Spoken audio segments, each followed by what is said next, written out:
राधे राधे मेरे प्यारे भाइयों बहनों माताओं व बंधुओं।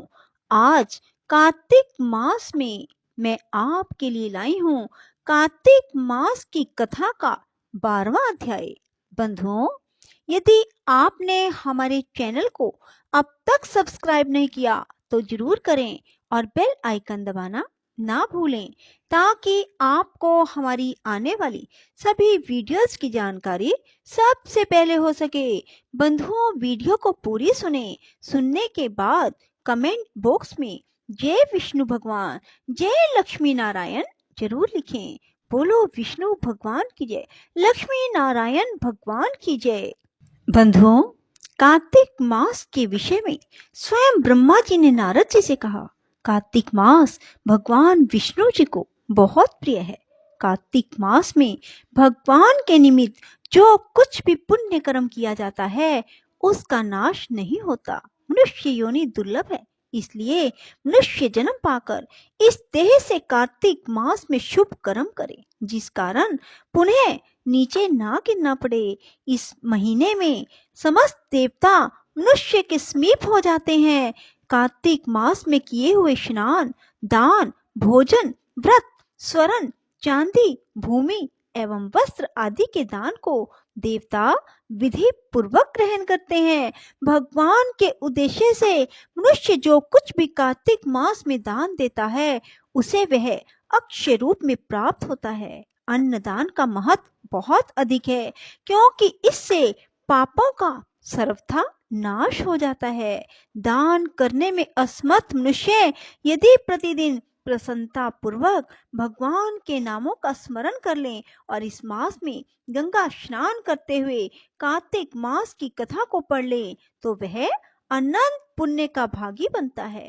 कार्तिक मास में भगवान की प्रसन्नता के लिए शिव या विष्णु के मंदिर में अथवा किसी भी देव मंदिर में जागरण कीर्तन करें, स्वयं दीप दान करें या दूसरे के जलते हुए दीपक की रक्षा करें।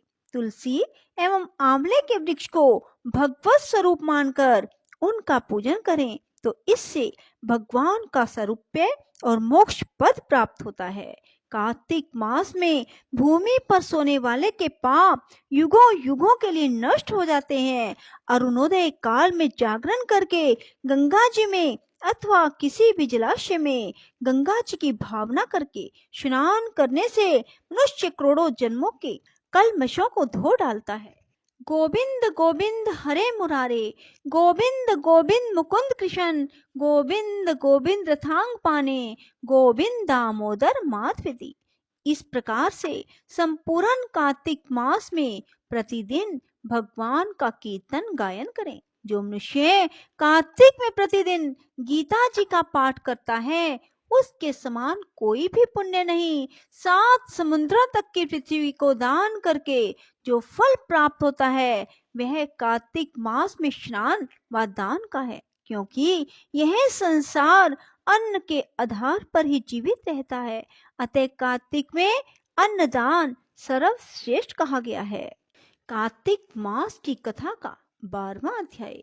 राजा पृथु कहने लगे, हे नारद जी, आपने कार्तिक महात्म का बड़ा उत्तम फल कहा, अब कृपा करके तुलसी जी का महात्म भी कहिए। यह सुनकर नारद जी कहने लगे, हे राजा पृथु, प्राचीन काल में सह आदि क्षेत्र में करवरीपुर में धर्मदत्त नाम वाला एक ब्राह्मण था। वह बड़ा ब्रह्मज्ञानी, धर्मात्मा तथा ओम नमो नारायणाय इस मंत्र का जाप करने वाला तथा अतिथि सेवक था।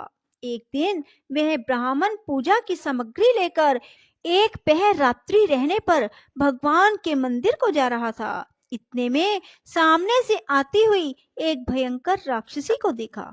बिल्कुल नगन, सूखी देह वाली, आगे को निकले हुए बड़े बड़े टेढ़े दांत, लाल नेत्र, घुर घुर शब्द करती हुई ऐसी भयंकर राक्षसी देखकर भयभीत धर्मदत्त ने तुलसी मिश्रित जल उस पर फेंक दिया। उस जल के शरीर पर लगते ही उसके सब पाप दूर हो गए। वह हाथ जोड़कर धर्मदत्त के पैरों में गिर पड़ी। तब धर्मदत्त कहने लगा, तुम कौन हो और किस पाप के कारण तुम्हारी यह दशा हुई, यह मुझसे कहो। वह कहने लगी कि सौराष्ट्र देश में भिक्षु नाम का एक ब्राह्मण था। उसकी मैं पहली पत्नी थी और कलहा मेरा नाम था। मैं ना तो कभी अपने पति से मीठे वचन बोलती, ना ही उसको खाने के लिए अच्छे फल व भोजन देती। यह देखकर जब मेरे पति ने दूसरे विवाह का निश्चय किया तो क्रोध में आकर मैंने विष खाकर अपना शरीर त्याग दिया। तब यमदूत मुझको बांधकर यमराज के पास ले गए। इसके बाद यमराज को चित्रगुप्त मेरे अच्छे तथा बुरे कर्मों को बताते हुए बोले, महाराज, इसने कभी कोई शुभ कर्म नहीं किया, सदैव अपने पति के साथ द्वेष करती रही। यह सुनकर यमराज ने आज्ञा दी, क्योंकि यह जिस पात्र में भोजन बनाती थी उसी में खाती थी, इसलिए इसको अपनी संतान को खाने वाली बिल्ली की योनि में भेजा जाए। यह अपने पति के द्वारा द्वेष रखती थी, इसलिए यह विष्ठा खाने वाली शुक्री की योनि में जाए। इसने आत्महत्या की है, इसलिए प्रेत योनि में जाए। सो महाराज, मैं 500 वर्ष से इस योनि में फिर रही थी कि भूख और प्यास से दुखी होकर एक वैश्य के शरीर में प्रवेश करके कृष्णा और वेणी नदी के संगम पर आई। जैसे ही नदी के तट पर पहुंची, विष्णु के दूतों ने मुझे वैश्य के शरीर से निकालकर बाहर फेंक दिया। घूमते फिरते अब आप मिल गए, तो आपके तुलसी मिश्रित जल से मेरे सब पाप नष्ट हो गए। अब आप कृपा करके यह बताएं कि इन तीनों योनियों से मेरा छुटकारा कैसे होगा। धर्मदत्त कहने लगा, तुमको देखकर मैं अति दुखी हुआ हूँ। तीर्थ, व्रत, दान यह कार्य प्रेत योनि में नहीं हो सकते। तुम्हारे पाप अधिक और पुण्य बहुत कम है।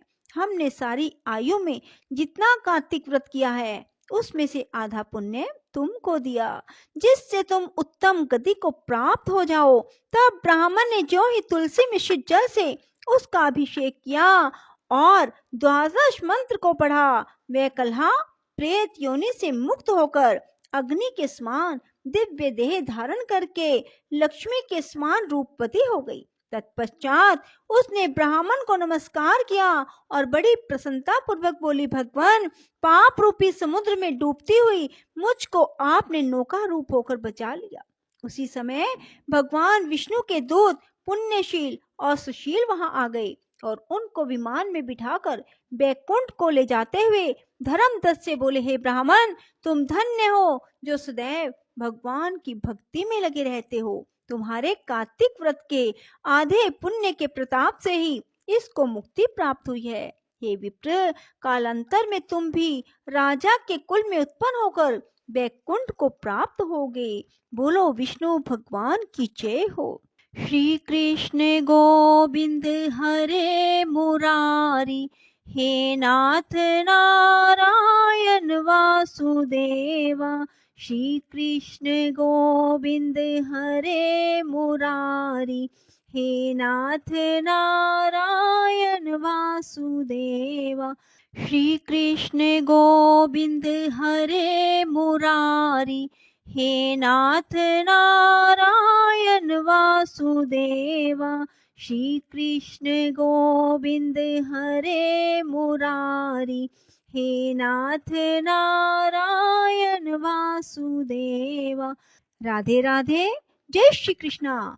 बंधुओं, यदि आपको हमारी वीडियो पसंद आए तो इसे लाइक करें और शेयर भी जरूर करें। धन्यवाद।